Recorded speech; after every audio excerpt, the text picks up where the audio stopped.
In 2014, we were approached by a preschool teacher in the district saying that she had just read some work from NIH about modifying plastic cars like these for kids with muscular disabilities, and the end result would be that they would bridge that exploration gap that we normally see in younger children. And as a robotics team, we were really excited about taking this engineering problem and making it something completely different and something exciting.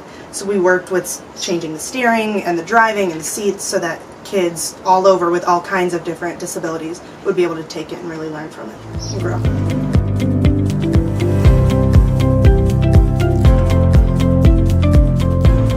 Hi, we're Jen and Troy Dramble, and this is Will. And in April 2015, when we were 11 weeks pregnant, we found out that Will was a boy and also that he had Down syndrome.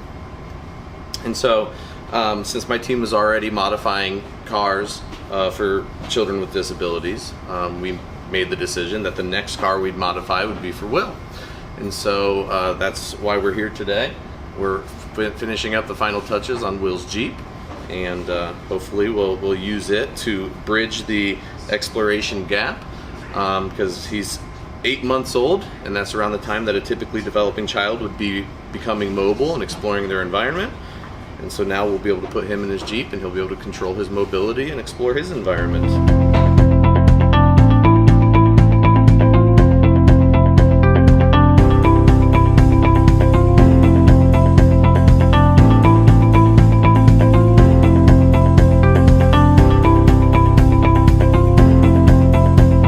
So the main brains in the Jeep is this Arduino Mega, and on top of it is what's called a USB host shield. And so what that allows us to do is plug in just your regular old Xbox 360 wireless receiver, and then we can drive the Jeep with Xbox controllers. So when only one Xbox controller is connected to it, the left stick steers it, and then the right stick drives forward, backwards with various, it's an analog stick, so you get all the different speed controls.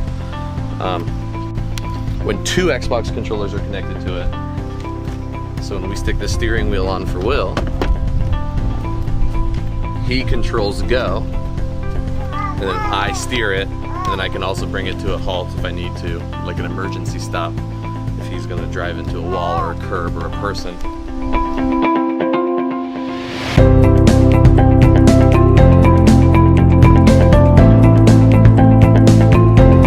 Advisor of FIRST Robotics Team 1014, I felt that there's just no better resource to be modifying these Jeeps than these robotics students around the world.